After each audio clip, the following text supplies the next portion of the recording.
Chers collègues, le moment tant qu'apprenti est là où je dirais notre président Bati Makamai Moula Maïté. Honorable président, primo, je remercie l'équipe qui a élaboré la proposition d'éthique dans sa forme par rapport à celle de 2025. On a trouvé beaucoup de copier-coller. Heureusement aussi, certains secteurs sont restés dans les copier-coller, dont certains secteurs ont amélioré. Et je tiens à remercier l'équipe. Honorable président, cette proposition d'éthique a pris la théorie que j'ai appris en pédagogie, la théorie de Pavlov. La théorie de Pavlov consiste à faire baver le chien. À la fin, tu lui donnes seulement l'os. En regardant ce que j'ai dit, vous allez voir que l'éthique est tellement ambitieux qu'il n'arriverait pas à atteindre l'objectif. Ce qui veut dire que tout ce qu'on a mis comme rubrique, nous sommes en train de baver la population et la population va atteindre quelque chose à la fin. La population va seulement assister l'os et sera attachée à cette poste. Pourquoi je le dis ainsi? Si vous calculez l'accroissement de cette équipe par rapport à 2024-2025, vous trouverez que nous sommes en train de monter, mais nous ne réalisons pas ce que nous sommes en train de proposer. Et au finish, nous sommes en train de chuter vers les quelques réalisations qui est très mal conçu et mal exécuté. Honorable président, si même ceux qui font récolter ou maximiser les taxes afin que notre province puisse réaliser autant de bénéfices ou de profits sont mal payés, j'espère demain ils seront plus capables de faire mieux. Je prends l'exemple de la DGRKC. Demandez si un chef de division perçoit combien comme salaire. Si vous ne le savez pas, je vous dirai à l'oreille. Et si aujourd'hui vous allez mettre le terme à ce chef de division, tu vas mettre au chef de directeur, au chef de division, au chef de division, au chef de bureau, au chef de bureau, au chef de service, au chef de service, aux agents. Et un jour, nous continuons à faire des évasions fiscales. Honorable président, je travaille plus sur le secteur. Je prends le secteur de l'intérieur, là où la population attend beaucoup sur la sécurité. Je demande à son excellence qu'il puisse me faire la comparaison de 2025 à 2026. Combien ils ont inséré comme frais d'intervention spéciale? Parce que dans les frais d'intervention spéciale, c'est là où il y a l'appui de la province vers les FABC et la police. Dommage que les collègues sortis voulaient savoir est-ce que nous parlons d'eux à chaque moment. Ces frais permettent les deux entités de travailler ensemble pour élaguer l'insécurité qui devient très encombrante chaque jour. Surtout dans ma ville de Madrid, il y a incursion, vol armé et des viols. On va s'apprendre son ampleur. Et la toute dernière fois, c'était l'avant-hier, je ne me trompe pas, vers Épinay, 4 maisons ont été visitées. Et les services de sécurité sont incapables. Vous regarderez, si vous vérifiez, en 2024, en 2025, nous avons acheté des appareils de communication.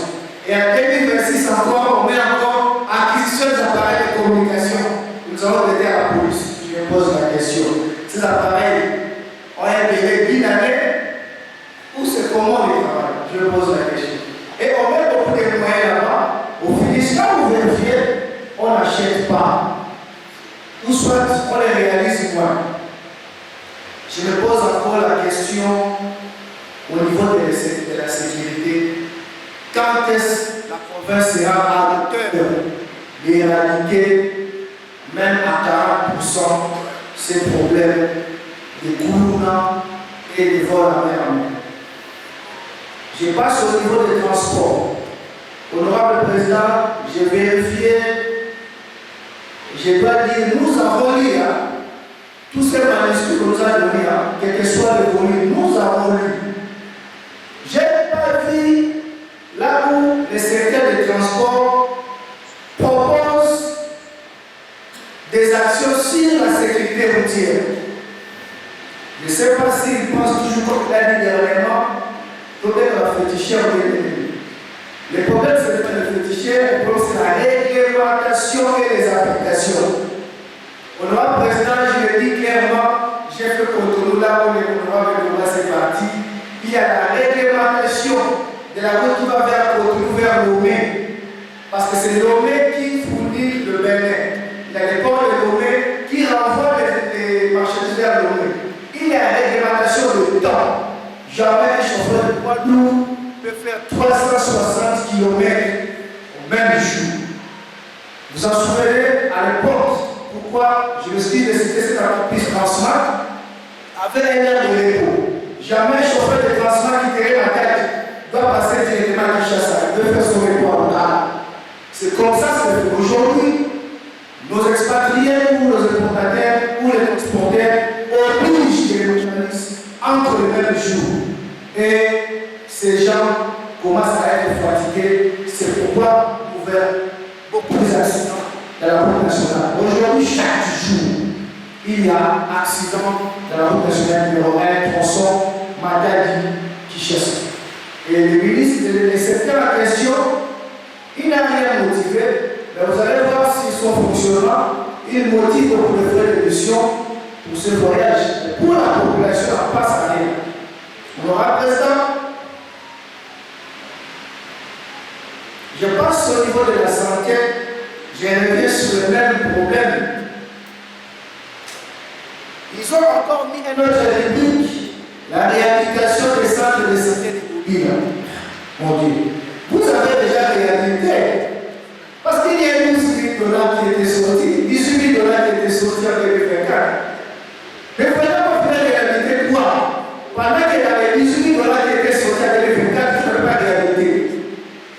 Je fais vraiment des explications dans ce secteur. Car le centre de santé de référence de Bouzi Bobila n'a jamais été réhabilité dès lors à l'époque de l'excellence gouverneur Bachi. Honorable Président, je m'accroche encore, j'ai fait un petit tour, j'ai fait un petit arrière vers le transport. Je pensais que si l'autorité qui gère cette partie des transports pour avoir décidé que nous avons chaque fois déploré ici un train territorial. Un train territorial, pourquoi ne pas dire train urbain qui pourrait faire Matadi-Pose? Si vous regardez dans les fiches de la peine, je crois, de la police, vous allez voir aujourd'hui vers Pose. Donc entre Matadi du côté Pose et Pose du côté Songolo, plus de 20 000 personnes habitent là-bas. Et dans ces 20 000 personnes, plus de 60% font le centre-ville.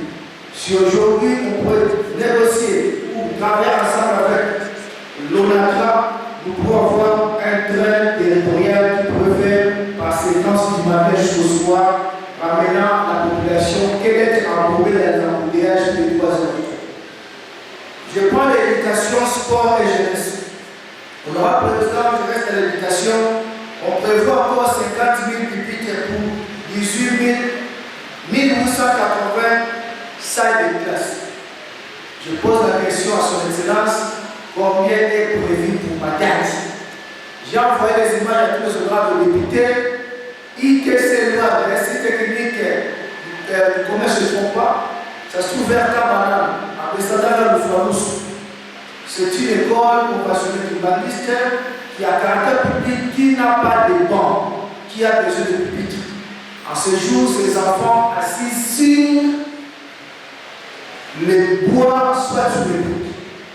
J'aimerais savoir si combien de pupitres est, ce petit honorable prévu combien de pupitres pour la ville de Matadi. Et nous voulons savoir, nous les élus, combien c'est resté nous allons ouvrir l'œil, là où est-ce qu'on va envoyer ces pupitres. Honorable Président, toujours dans les dossiers pupitres, l'Institut Tony Sanoussi aura aussi besoin des pupitres. L'épée en noir ouvert KBK a aussi besoin de pupitres. Institut Moboto, qui est vraiment dans la route, qui a aussi besoin de pupitres. Et école primaire qui tombait sa main, qui tombait sa main, a aussi besoin de pupitres. J'espère sur m'envoyer 5 000 bancs. Nous allons bien les répartir avec nos collègues, notamment le roi ici, le roi du président, et suivre que ces enfants puissent s'asseoir. Honorable Président, je descends sur le sport. Je me pose la question, je n'ai pas vu une réplique plutôt, pourrait soutenir nos équipes qui descendent chaque année à Kinshasa pour la compétition nationale des différentes disciplines. Honorable Président, j'ai vu une réplique, on a écrit organisation sportive. Je me pose la question, et quand je calculais ce montant, c'est 7 000 $. Je me dis, qu'est-ce qui se passe dans ces provinces? Honorable Président, pour rappel, je voulais rappeler à son Excellence que cette province a joué la Coupe du Congo de football avec Vélez à l'époque du président Joachim Mafou. Cette province a joué les Champions League, Coupe d'Afrique avec Silou. Cette province a joué la Coupe d'Afrique de volleyball avec Olatra. Cette province a combattu plusieurs médailles en or, notamment celle de l'Afrique centrale avec Maroc, avec le judo. Avec judo, nous avons rapporté plus de 6 médailles en or, différentes catégories. La lutte, nous avons rapporté 2 médailles en or et 1 médaille en bronze. Je crois mon collègue reconnaît bien cette histoire. Cette province représentait le boxe avec les fous, puis avec Cap et les Cap, ainsi que les autres mouvements.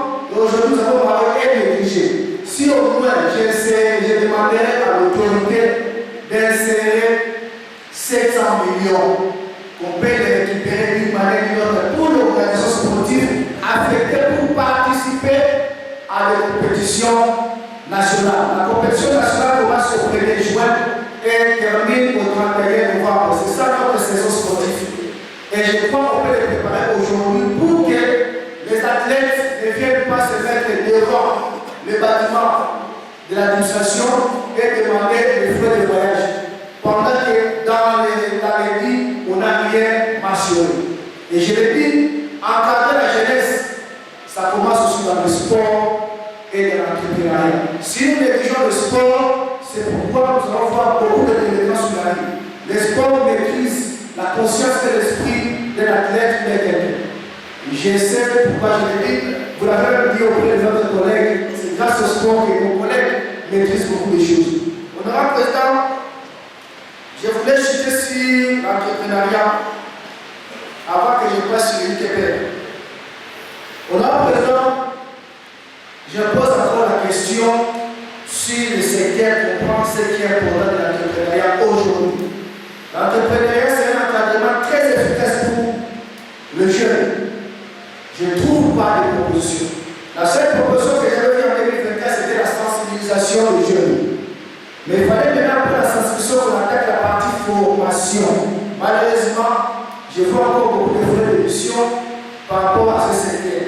Je propose que l'entrepreneuriat, la province puisse faire un rapprochement avec l'INPP et envoyer plusieurs personnes que nous appelons souvent les Djanelo aller apprendre quelques métiers au niveau de l'INPP pour ne pas commencer à ingénier les gens sur les réseaux sociaux. L'entrepreneuriat peut faire aussi un rapprochement avec, excusez-moi de citer le nom CAMS. Il est tellement représenté dans la province ainsi que dans la ville de Kinshasa. On peut envoyer les gens aller apprendre beaucoup de métiers là-bas. Cette approche va diminuer le taux de délinquance dans la ville de Matadi ainsi que dans la province du Congo central. L'entrepreneuriat est obligé de réaménager ou de réhabiliter la maison des femmes ou les maisons des femmes. C'est le Casamour et c'est le matin qui m'appelle Nako Lamisso.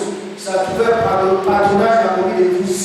Si on réhabilite cet édifice, ça va permettre l'apprentissage des jeunes filles prière, ou soit aussi des mamans d'apprendre à faire quelque chose que demain, vous pourrez faire leur propre entreprise. Et nous allons diminuer le taux de chômage.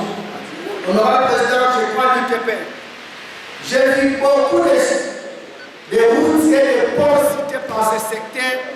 Je me pose une question, est-ce qu'il a mesuré les ponts en termes linéaires?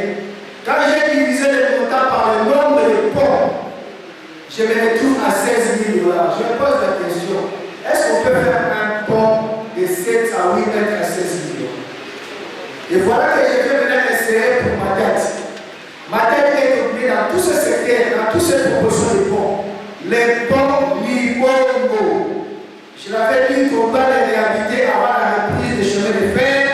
Parce que si ces ponts se renversaient et que les trains passagers passaient en dessous, nous allons compter les morts, s'il vous plaît.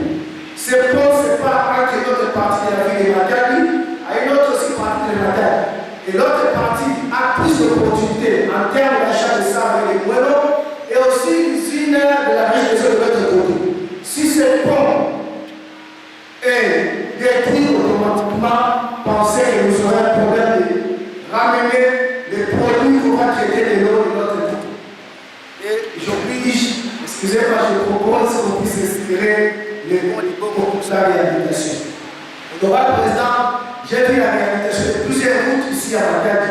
Je pose la question, en termes techniques, j'ai regardé les fiches de prestation d'investissement. Ce n'est pas comme ça qu'on établit dans les ITP, les fiches de prestation et d'investissement.